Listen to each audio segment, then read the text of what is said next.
Well, good morning, everyone. Good morning, good morning. This morning we're going to look at Matthew chapter 16. Got everything rolling here, all my buttons pushed. Matthew and chapter 16. And there is a lot going on here, as we found out in the Bible class. We started putting together all the little symbols and things going on in the story. And yeah, there was a lot more there than people realized, like the whole sign of Jonah thing that I'm going to completely skip here this morning for time's sake, because we've already talked about it one time previously.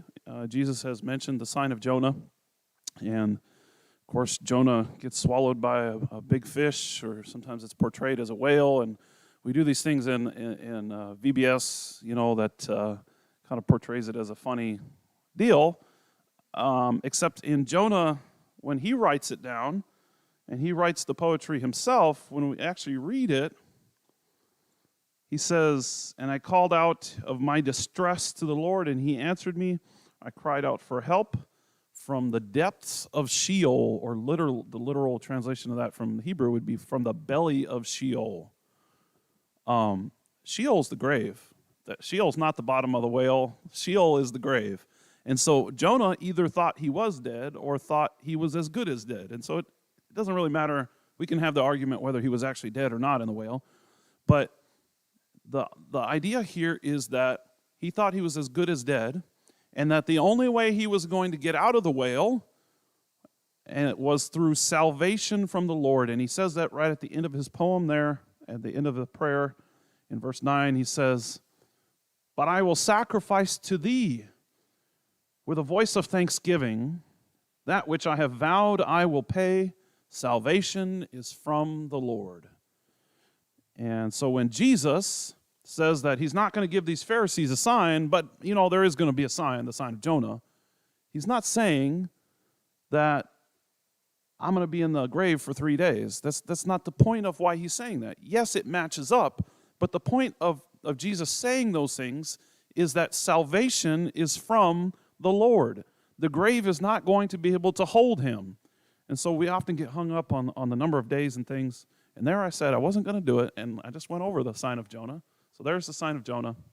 But let's look at the bigger picture of the story. So we've come to like the middle of Matthew now. We're in the middle section here, and Jesus has left Galilee for good. He's not going to teach in Galilee again. He's going to pass through on his way back through to Jerusalem, but he will never spend more time, significant time, in Galilee again. And so the Pharisees and the Sadducees are now coming to him. They're now seeking him out and asking for more signs. And he says that they can't even interpret the signs that they've seen. They've seen him doing these great miraculous deeds, and they can see the sky and they can tell when it's about to rain, but they can't tell what's going on with these miraculous things. They realize that no mere human could do these things, but they're happening. And so they can't interpret them themselves. And so Jesus says, "You are an evil and an adulterous generation." And he warns the disciples to look out for the leaven of the Pharisees and the Sadducees. And so then after that, Jesus asks Peter, who he is, who do people say he is, who does he say he is, and then Jesus predicts his death and resurrection. So let's get into the leaven of the Pharisees and the Sadducees and see what that's all about here.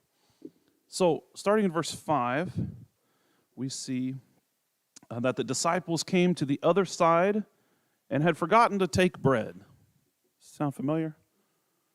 They forgot the first time, and Jesus fed 5,000 people. They forgot a second time, and Jesus fed 4,000 people. Do they just have bread amnesia or something? There's meaning to these stories, and the meaning is that they were so caught up in following Jesus that they didn't take the time to go and get bread. And that's exactly what Jesus wanted. That is exactly what Jesus wanted, because when the Canaanite woman comes and sees Jesus, she is the ultimate example of what a disciple should be, even though she's a Gentile. And he says to her, "O woman, your faith is great." be it done for you as you wish. To the centurion, who's another Gentile, he says that I haven't found faith like this in all of Israel. Matthew is specifically shining this light on the Gentiles here to illuminate what a disciple should look like, and it should be embarrassing to the people who have the knowledge, the nation of Israel, and specifically the Pharisees and the Sadducees. So the question then is there a need to beware of the leaven of the Pharisees and the Sadducees today? And I would say yes, there is. And that the way that looks today is that there are various different doctrines that are not in the Bible that can permeate and spread through the Lord's church. And it spreads like yeast. If you sprinkle a little yeast in, and even if you just put it on top, it will eventually go through the whole thing. It may take longer if you don't mix it in, but it will eventually leaven the whole lump, is the word from the Bible here. It will eventually spread through the whole lump. And so there's these false doctrines that are around us in the world, and I'm not here today to run through a big list of them and tell how many heretics there are in the world. That's not my point here today. The point is that we need to be looking at the Bible and comparing it to what people say. And so error, those false doctrines that come into the church generally fall into one of two categories, and they are very similar to what the Pharisees and the Sadducees represent for us, or for Jesus in that day. Let me back up one slide, because I accidentally skipped this one. The Pharisees were noted for their strict observance of the law, right? And that sounds good, because Jesus never tells them that they are not observing the law correctly.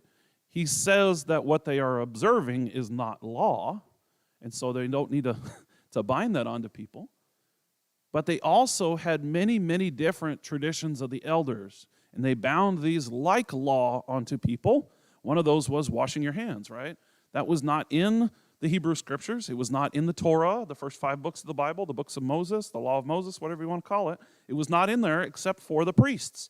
The priests had to wash their hands before they went into the temple and handled the bread. But that wasn't for all people. And so Jesus describes them as blind leaders of the blind. He describes them as hypocrites, teaching one thing and then going and practicing a completely different thing. And so now let's look at the Sadducees and who they are, because we haven't met them just yet. This is the first time we meet the Sadducees, which is interesting. They were the minority group in Jerusalem. They were the minority group, but they held the majority of power. So after the Romans come in, they didn't take too kindly to the Pharisees and some of their high priests, and so they kicked them out and put their own version in. And so the Pharisees held the roles of leadership in the priesthood. The high priest was a Sadducee, and in various leadership positions in the council there of 70 in Jerusalem. And so they insisted only in the laws that were found in the Pentateuch, in the Torah, in the first 5 books of Moses. But they also didn't believe in the resurrection, in spirits and angels. And so there was all of the things that were outside of the Torah that happened to these prophets, they had a spiritual explanation for, and they didn't believe that they were real. And so there was 2 faults here. Jesus faults them and says that they don't know the Scriptures and they don't know the power of God. Because when Jesus comes, he's doing these same things that he has promised, or that were promised through the prophets. And so how does that tie in back to what I was talking about? How does error that comes into the church, how do those false doctrines that come in, what kind of categories should we be looking for? Well, one of them is, like the Pharisees, traditions of men that are proclaimed as doctrine. If you have something that you're claiming is doctrine, I'm going to need a Bible verse for it. That's how doctrine works. Now, if you want to do something like have pews and all these other traditions that we have, we need to realize that those are traditions, and if I suddenly put chairs in here, that's not heresy. Or if we sit, gasp, in a circle, and not everybody facing the front. I mean, that wouldn't be heresy. That's a tradition that we have. And the second way, so that's the first way. The second way is doctrines of the Bible that are rejected as impossible. So the Pharisees rejected spirits and angels and the resurrection because they thought it was outside of the law, and so they didn't have to believe it.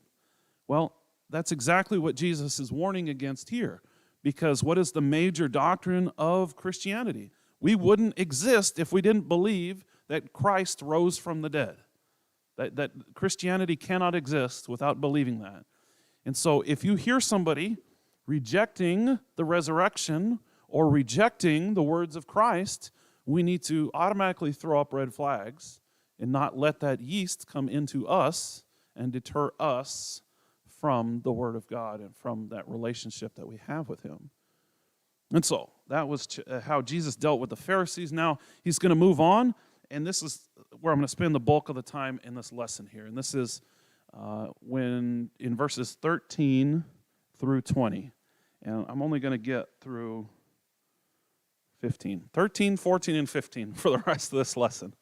I've been trying to move a lot faster because we had an incident a couple weeks ago where I went an hour and 10 minutes trying to get through a whole chapter. So we're not going to do that today. I've only got a couple more slides here, trying to keep it down to 20 or 30 minutes. But there's a critical juncture here in chapter 16 that serves as a hinge for the entire book of Matthew. There's before this moment and there's after this moment. And it's pretty clear that this moment changes everything because the disciples are now beginning to see who Jesus is. It says that they finally realize that when he's talking about bread and yeast, he's not talking about physical bread. He's talking about their teachings. They're in verse 12. And he says that the disciples begin to see things differently from this point on. So what's going on that's different? Well, Jesus uses this title called Son of Man. And I played the video this morning. If you want to go look it up, it's the Bible Project video on Son of Man. Please, it's only like 5-6 minutes long. Go and look it up. It ties the whole story together much better than I can.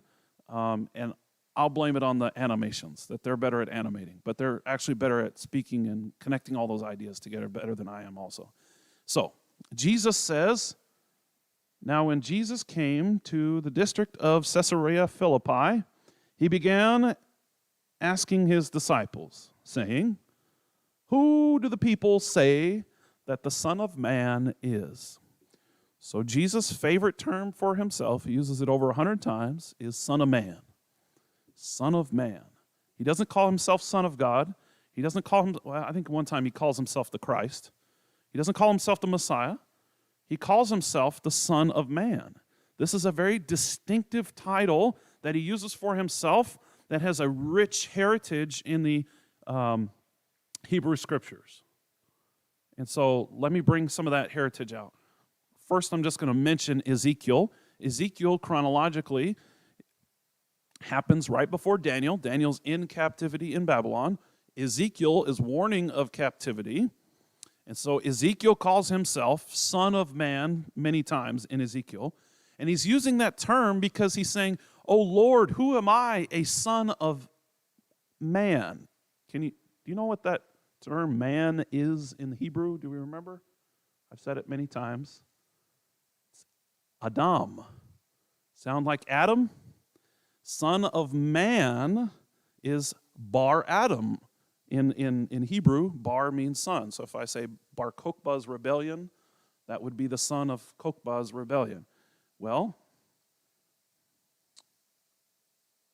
Bar Adam, son of man, literally, you can see the meaning now, is son of the very first man. That means I'm human. I'm human. And Jesus is saying, I'm human when I say these things. But there's quite a bit of imagery caught up in Daniel here. Because Daniel has a very amazing dream in chapter 7. And there's some amazing things that go on. And there's these 4 beasts. And they show up in the presence of God. And he defeats the beasts. And then after the beasts are defeated, in verse 13, he says, this is Daniel,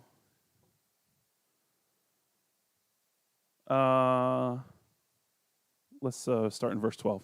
As for the rest of the beasts, their dominion was taken away, but an extension of life was granted to them for an appointed period of time.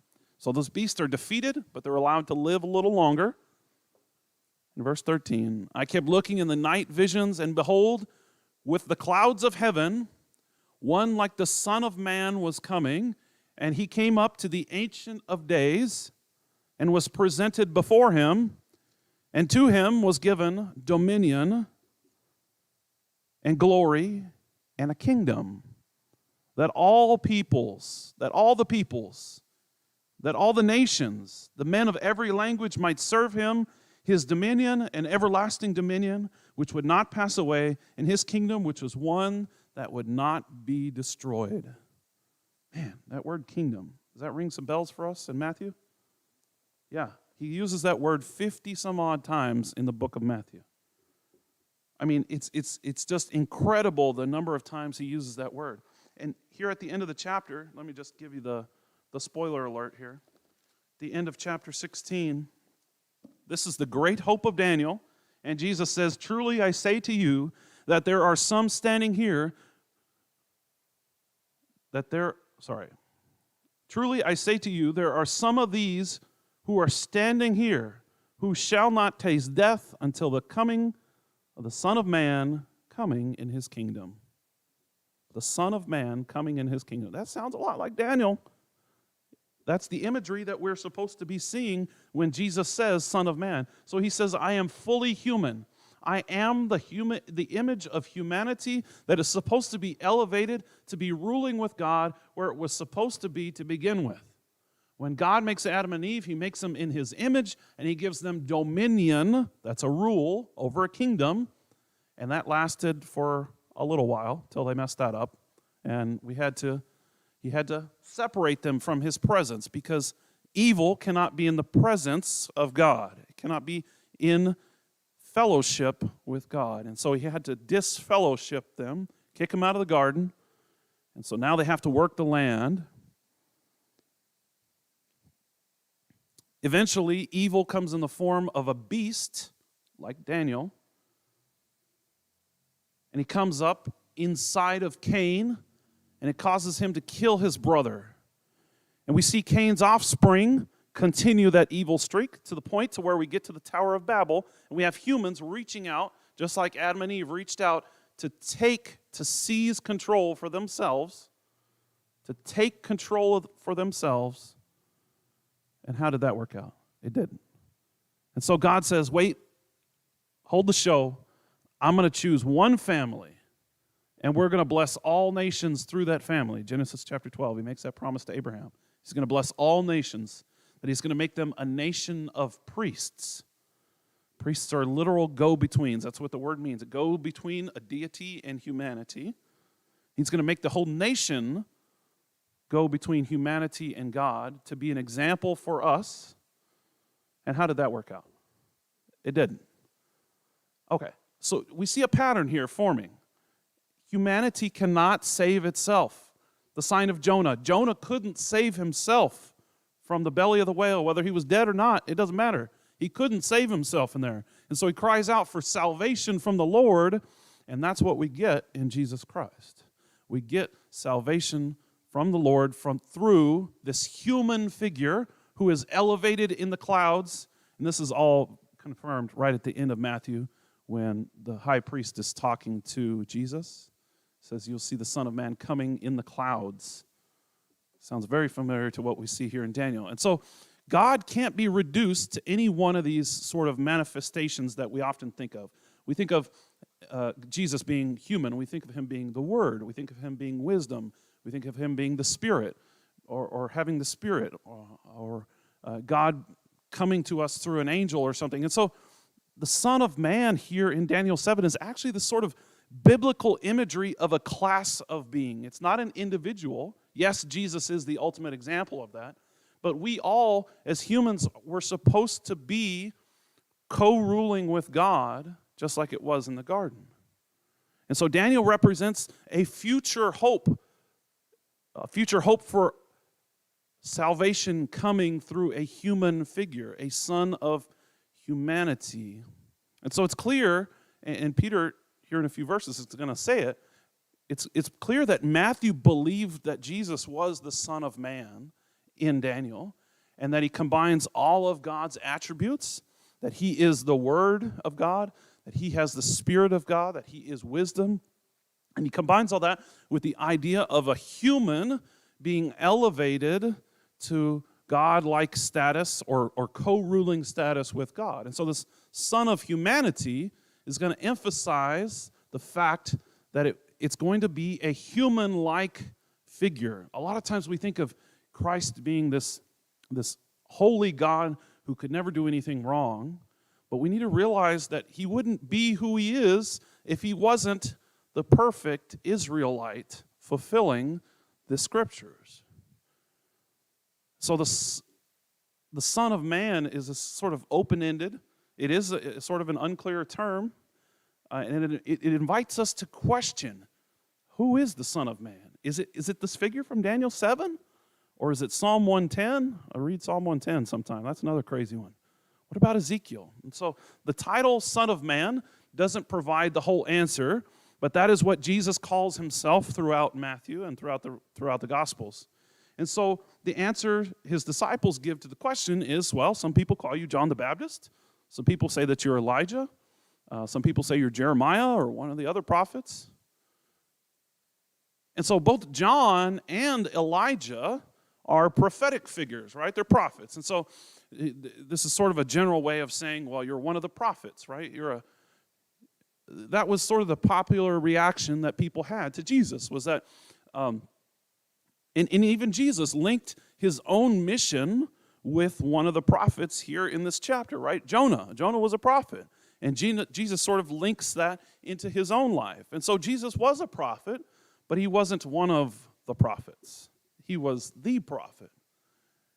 And so there's an interesting comparison here to Jeremiah, because this is one of the only times in the Scriptures Jesus is compared to Jeremiah. It's kind of interesting. And Jeremiah was known for his message, and it wasn't like a cherry rosy message, right?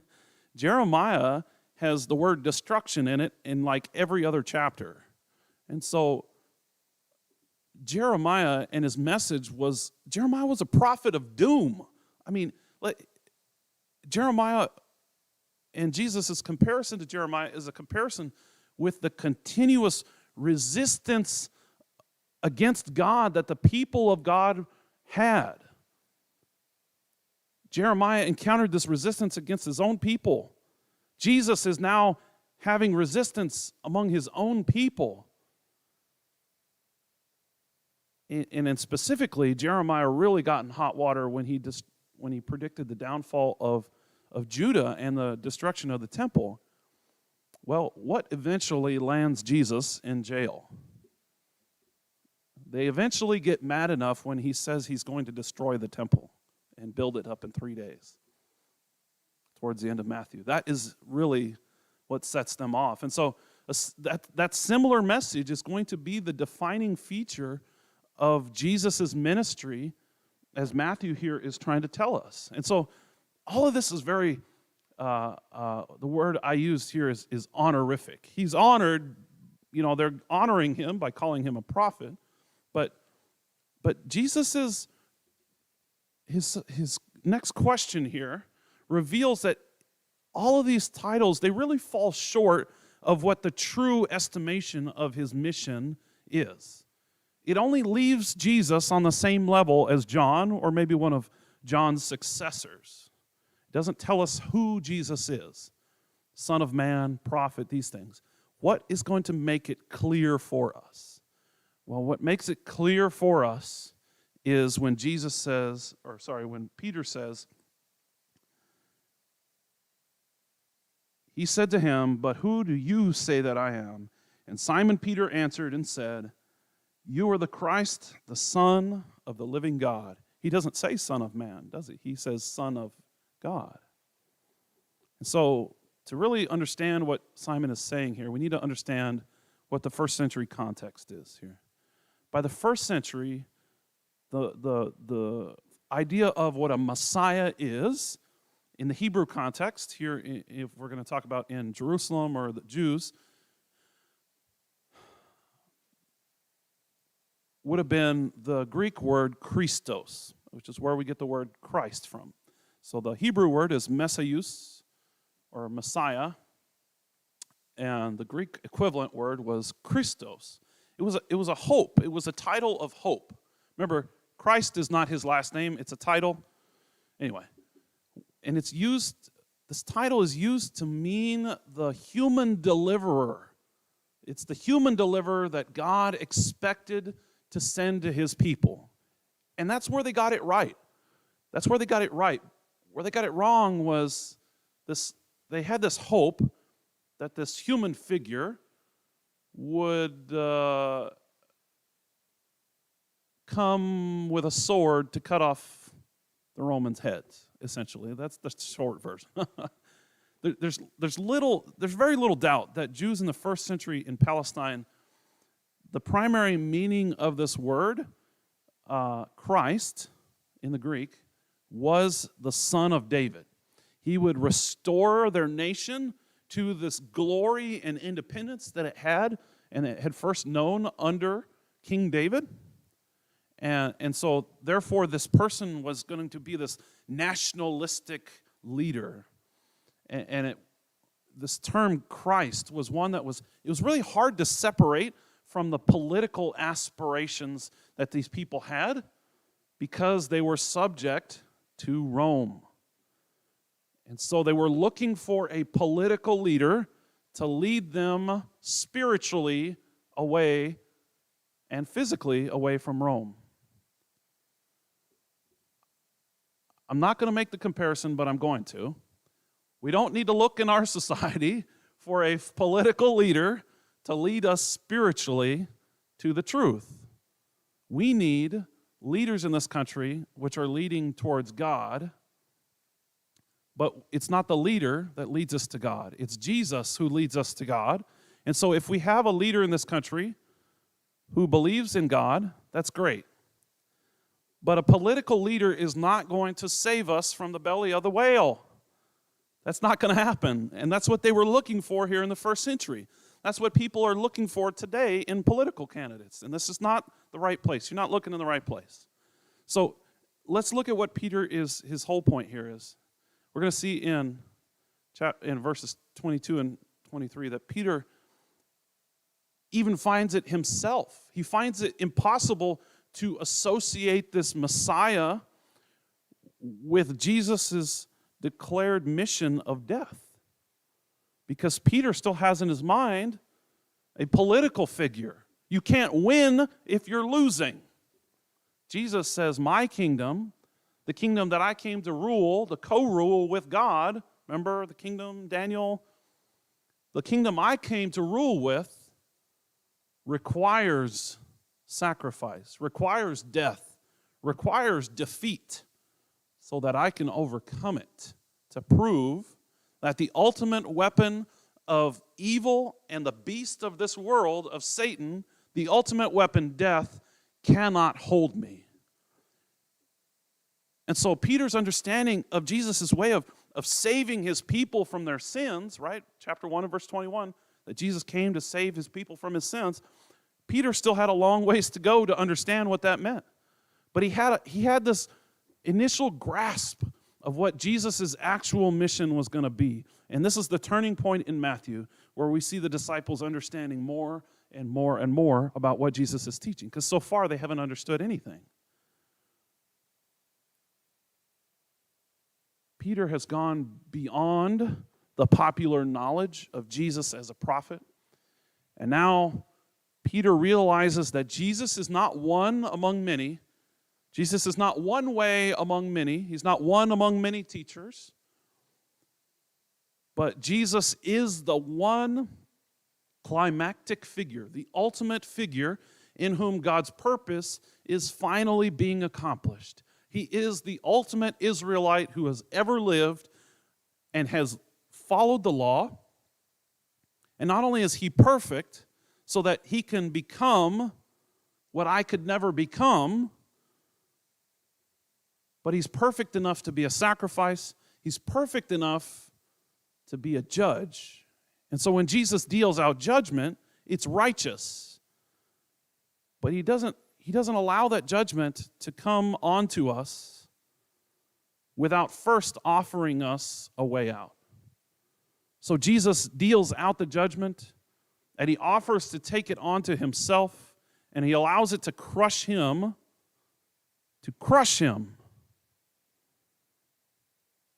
And then he says, I'm going to show you not only my justice, but my love. In taking that onto himself and overcoming it and showing us his power. And so this is the climactic figure, like I said. This is the climactic figure in that all of God's purposes throughout the history of the scriptures that we talked about this morning in the class is finally being accomplished. And so this is a declaration. This is Peter ringing out a bell that you are the Christ. And Peter sets a deliberate stake, a line in the sand, and he says that you are the Christ and that I can't go back to the way I was before. So there is this paradoxical nature of what the Messiah is. And that's what the rest of the book of Matthew is all about. It's about how death is required to overcome. How what the world views as losing and being a loser is required to overcome evil in this world. And that's what the rest of the book of Matthew is all about. This morning, if you would like to declare that Jesus is the Christ, that you're willing, like the Samaritan woman, to believe in him with your whole being, even though you are not Jewish, you have no right to call him your Savior, except that he came to die for all of mankind. That's the paradox, right? I came to save the house of Israel, except what does he do for the Samaritan woman? He does the same thing for her, not the Samaritan woman, the Canaanite woman. What does he do for her? He does the same thing for her that he does for all of the rest of Israel. The way to God is open to you through Christ, and it's available to you this morning. If you would like to die a death to evil in this life, you too can make that decision this morning. And we can help you with that.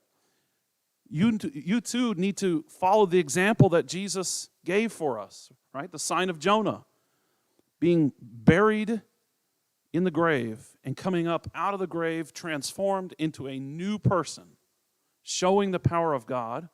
And that happens through baptism. When you're buried under the waters of baptism and you come up transformed into a new person.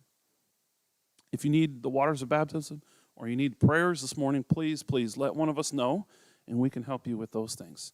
And that's the lesson from the first half of chapter 16. Next Sunday, we'll be looking at the second half and how Jesus predicts his death and resurrection. Thanks for joining us, everybody.